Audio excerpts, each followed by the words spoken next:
Welcome to The Explainer. Today, we're unpacking the ruthless, historical, and frankly, modern strategies behind the dark art of persuasion. We're diving deep into the source material, covering laws 7 through 12 of the infamous 48 Laws of Power. Now, let's be clear up front. These laws, they're not about playing nice. Not at all. They are about understanding the raw, often uncomfortable mechanics of human psychology, manipulation, and just pure survival. So whether you're planning to use these to protect yourself, or you just kind of want to understand the hidden gears turning the world around you, buckle up because you are in for an eye-opening ride. So, here's our agenda. We're taking a fascinating journey through 6 distinct strategies today: stealing credit, luring foes, letting actions speak louder than words, avoiding the miserable, creating absolute dependency, and selective honesty. All right, let's jump right into Law 7, stealing credit and glory. This one pivots on a concept that's deeply unfair but undeniably effective. The rule is simple but absolutely ruthless. Use the knowledge and effort of others to further your own cause. By doing this, you're obviously saving massive amounts of your own time and energy, but more importantly, you project this aura of absolute genius to the outside world. People will quickly forget who actually helped you, and you walk away with all the accolades. It is, for sure, the ultimate shortcut to power. To really picture this, consider the tragic contrast between 2 famous historical figures. Think about Nikola Tesla, a brilliant Serbian scientist who worked grueling, back-breaking 18-hour days to completely overhaul and innovate the AC generator for his boss. And that boss? Thomas Edison. When Tesla succeeded and finally asked for his promised financial reward, Edison literally just laughed in his face. He kept the patents, he kept the money, and he coldly told Tesla that his promise of a reward was just an American joke. Tesla, who naively thought his sheer scientific brilliance was somehow immune to political games, was left completely impoverished. The reality of this industrial Machiavellianism is perfectly cemented by this chilling quote from Edison himself. "In commerce and industry, everyone steals, but I know well how to steal." You see, Edison understood a dark truth early on. The world doesn't just reward hard work, it rewards those who know exactly how to play the game and capture the credit. The source material actually sets up this recurring predator versus prey motif. So, I have a direct question for you. Will you be the cheetah expending all its vital energy fiercely hunting the prey, or will you be the vulture who simply waits, swoops in, and steals the meal? Because in the real world, the vulture often eats just as well without ever breaking a sweat. And that predatory mindset builds perfectly into Law 8's luring foes into traps. Let's look at 1814. The great Napoleon was defeated and exiled to the island of Elba. For all intents and purposes, it seemed like the end of an era. But then we get this incredible, almost cinematic comeback. He mysteriously escapes, returns to Paris, reclaims the throne, and rules for a thrilling 100 days. The people are going wild in the streets, his old armies defect right back to him, and he feels entirely invincible. But then, Waterloo happens. A crushing, definitive defeat, followed by a permanent, inescapable exile to a barren island off the coast of Africa. But here is the shocking plot twist that history often overlooks. Napoleon didn't actually outsmart his captors in 1814. He was the victim of a brilliant, carefully orchestrated master trap. British General Castlereagh intentionally made Elba seem insecure and purposefully leaked rumors that Napoleon would be welcomed back in France. They absolutely wanted him to escape. Why? So he would re-engage, exhaust France's remaining resources, and give Europe the undeniable justification to crush him permanently. Napoleon thought he was acting on his own free will, but really, he was just a mouse running through a maze built by his enemies. Now, the source takes this historical concept of the hidden trap and controversially applies it to modern society. According to the author's arguments, global institutions use this exact deceptive strategy today through modern propaganda. The source argues that institutions manipulate society by promoting narratives like weak men and strong women, prioritizing abortion rights over the welfare of living children in hardship, and heavily pushing homosexuality agendas.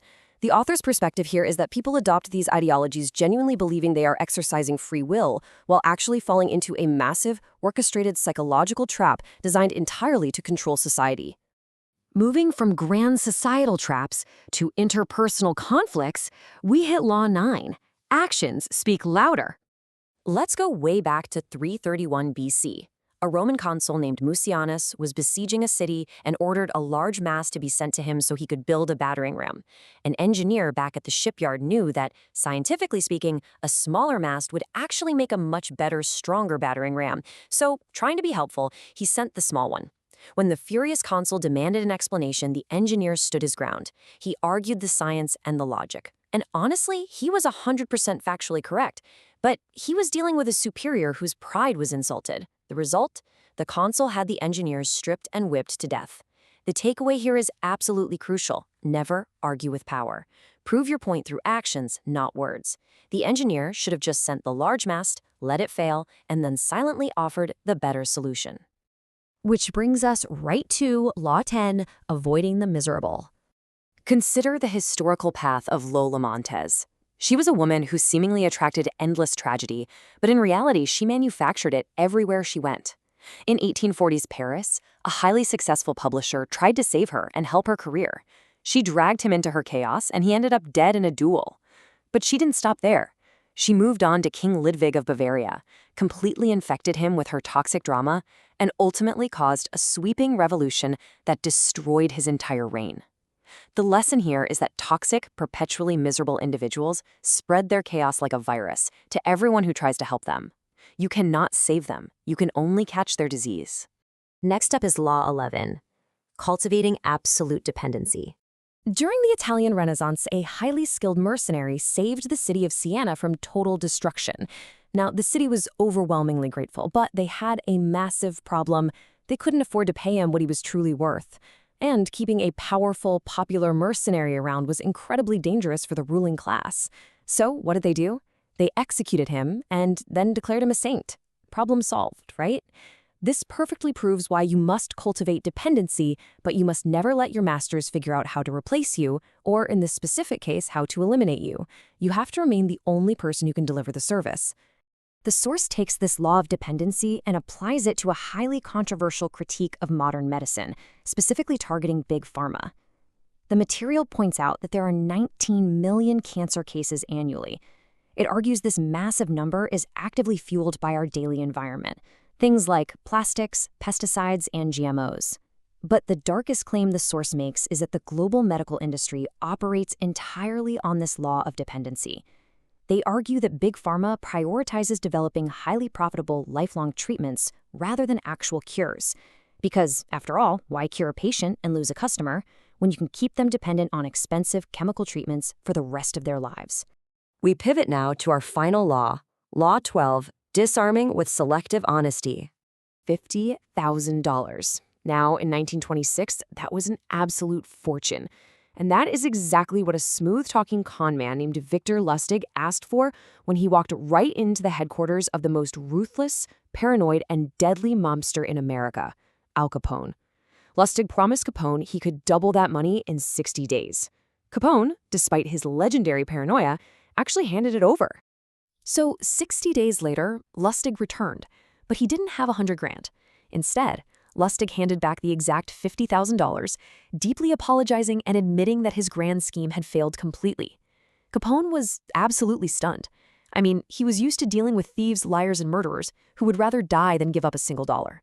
A man simply returning money and admitting failure, that was entirely outside his reality. Capone was so shocked and disarmed by this single, calculated act of apparent honesty that he reached right into his pocket and rewarded Lustig with $5,000. Which of course was exactly the amount Lustig was trying to con out of him from the very beginning. One drop of honesty completely disarmed a paranoid killer. This brings us to a really profound concluding thought directly from the source material. The shepherd is the one who slaughters the sheep, not the wolf. You know, we spend our entire lives terrified of the wolves, the obvious bad guys, the clear enemies. But the source warns us that often it is the shepherd, the governments, the massive institutions, the people who claim to be protecting and guiding us, who are the true predators waiting to shear and slaughter us. So, I'm going to leave you with a final provocative challenge. Are you ready to trust your own mind over the manipulation of the world around you? The laws of power are always in play, whether you realize it or not. Stay vigilant, keep questioning the narratives you are fed, and actively apply the awareness you've gained today. Until next time, keep learning and stay sharp.